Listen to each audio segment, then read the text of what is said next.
también la solución diremos, económica, política y social permitieron encarar una reforma cultural en el país. Eso permitió también dar acceso popular a la universidad. Normalmente en la República Argentina en nuestra época había 4 millones de población estudiantil. De esos 4 millones, solamente 300.000 hacían los estudios secundarios. De manera que de la escuela primaria, que era obligatoria, a la enseñanza secundaria, ya había un descarte de 3.700.000 muchachos. De esos 300.000 iban a la universidad nunca más de 100.000 en todas las universidades. De manera que ya en esa etapa había otro descarte de 200.000. ¿Qué pasaba con estos 3 millones largos que al terminar la escuela primaria no podían ir al secundario porque no tenían medios, porque como la enseñanza era cara, ninguno de ellos podía seguir los estudios superiores? Y estos iban a los potreros, que eran las escuelas de delincuencia más conocidas. Y nosotros no tuvimos delincuencia infantil. ¿Por qué? Porque en Buenos Aires más de 50.000 muchachos tenían sus clubes. Se crearon 90 clubes de barrios, donde tenían en lo posible cancha de fútbol, de básquet, boxeo, gimnasia, en fin, todas las actividades deportivas. Esos clubes los hacía el Estado y se lo entregaba a los vecinos que lo administraban y lo llevaban adelante. Por otra parte, las escuelas profesionales, donde el chico iba, recibía un salario y a la vez estudiaba. Después de recibirse de operario, iban a la fábrica, estaban 3 años. De ahí podían pasar a las escuelas de aplicación, que eran escuelas para formar sobrestantes, jefes de talleres, etc. Después de estar allí, iban nuevamente a la industria y estaban 2 o 3 años y entonces tenían derecho a ingresar a la universidad obrera, de donde salían ingenieros de fábrica en cada una de las grandes especialidades de la industria. Eso fue para la masa. Es decir, en esto se contempló un panorama de conjunto y se hizo la conquista más grande, fue que allí la universidad se llenó de hijos de obreros, donde antes estaba solamente admitido el oligarca, porque la forma de llevar al oligarca es poner altos aranceles, entonces solamente puede ir el que los paga. Nosotros suprimimos todos los aranceles. Para la universidad no había ni derechos de exámenes ni nada, era gratis, totalmente gratis, el Estado pagaba eso. De manera que tanto el pobre como el rico podía ir. Era un crimen que estuviéramos seleccionando materia gris en círculos de 100.000 personas cuando lo podíamos seleccionar en 4 millones, que hubieran salido más abundantes. Bien, eso, en pocas palabras y dicho muy rápidamente, fue nuestra concepción con referencia a la reforma cultural.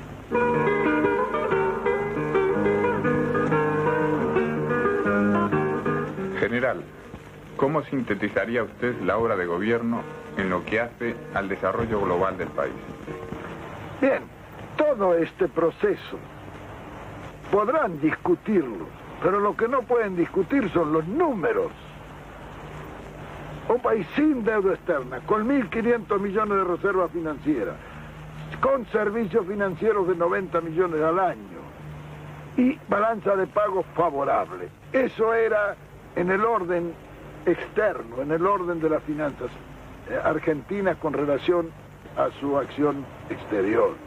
En la organización de la economía, lo que quedó después de nuestro gobierno era una economía de abundancia, donde a nadie le faltaba dinero y con una emisión total que nunca pasó de 38.000 millones de pesos, dimos servicio monetario a todo el país, mediante una velocidad de giro que llegó a 8 veces en el año. Eso fue posible mediante la agilidad con que la administración de la economía interna se realizó. Con eso se cubrieron todos los servicios sociales, en fin. El estado en que nosotros dejamos el país no es un secreto para nadie, menos para los que han sentido después en el estómago y en el bolsillo, que son las vísceras más sensibles del hombre, los efectos de un cambio que fue catastrófico.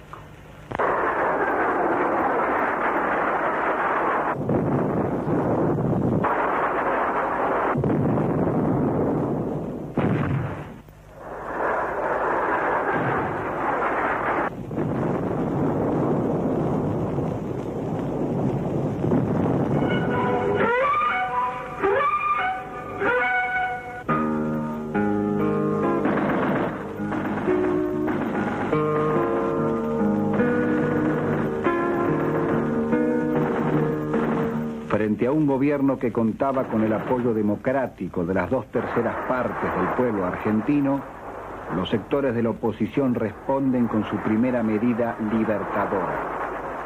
El 16 de junio de 1955, la población civil de Buenos Aires es bombardeada a mansalva.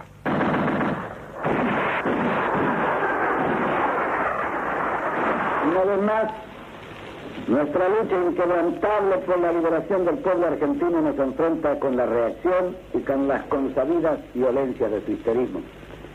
En cierto momento pensé que la oligarquía estaba ya definitivamente vencida y que los numerosos fracasos de sus empresas antipopulares, siempre al margen de la ley, de la justicia, de la democracia y siempre respaldada por alguna fuerza internacional, habían persuadido a nuestros adversarios y enemigos acerca de la necesidad de trabajar en paz por la felicidad común y por la grandeza nacional. Durante algún tiempo, la oligarquía aceptó aparentemente nuestro ofrecimiento de paz. Digo aparentemente porque nunca dejé de advertir que el generoso ofrecimiento de nuestro pueblo era utilizado por la reacción oligárquica de siempre para volver a sus andantes en procura de la reconquista de sus perdidos privilegios. En 1949, poco después de su viaje a Europa, Eva Perón había convocado al secretariado de la CGT para proponer la organización de milicias populares. El proyecto fue iniciado con dirigentes obreros y algunos oficiales del ejército. Consistía en la organización de milicias obreras y en la elección de soldados delegados de cuartel. En 1952, altos oficiales del ejército hacen saber su oposición a ese proyecto. En 1955, el 7 de septiembre, la CGT ofrece sus 6 millones de afiliados para constituir las milicias obreras. Al día siguiente, el ministro de Guerra anuncia el rechazo de ese ofrecimiento.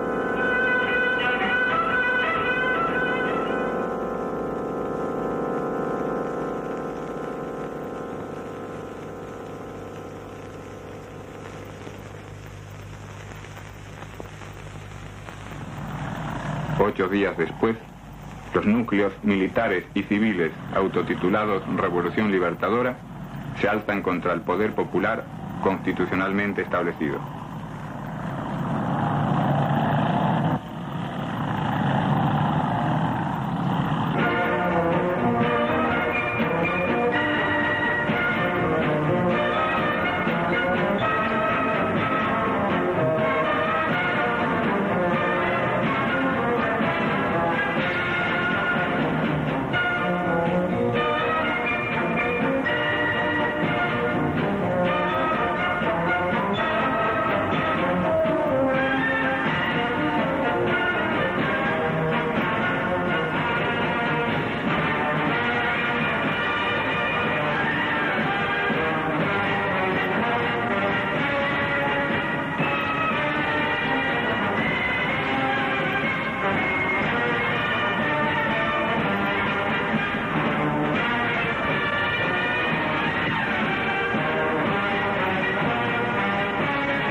septiembre del 55 marca una derrota coyuntural en el proceso de la revolución justicialista.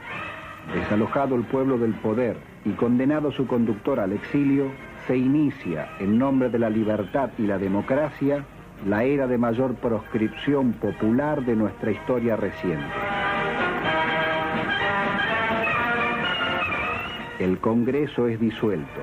Se proscribe al peronismo y queda prohibida la utilización de emblemas peronistas o mencionar, publicar o exhibir signos de ese carácter.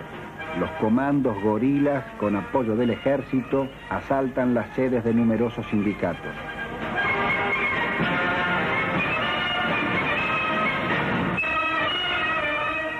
Raúl Prebisch llega para sentar las bases de la política económica de entrega apoyada en el libre cambio.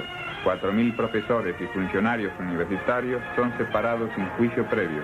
150.000 militantes sindicales son inhabilitados.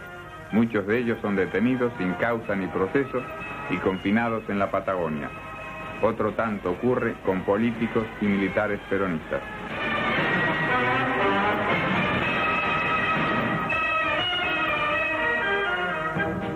Es abolida la Constitución de 1949, que garantizaba los derechos del trabajador, de la familia, de la ancianidad, de la educación y la cultura.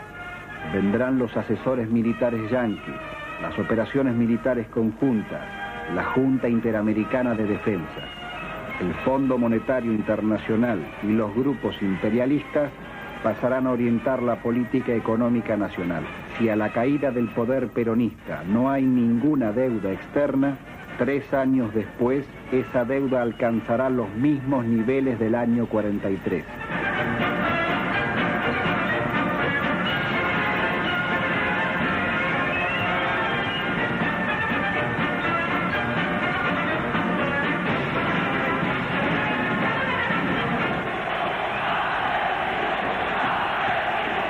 Cualquier intento de resistencia popular es reprimido violentamente. Los fusilamientos de junio de 1956, los torturados y desaparecidos en la época del llamado Plan Conintes, los muertos en las calles del país, los detenidos, torturados o también desaparecidos recientemente. Contra esta violencia disfrazada de paz, orden y normalidad, el pueblo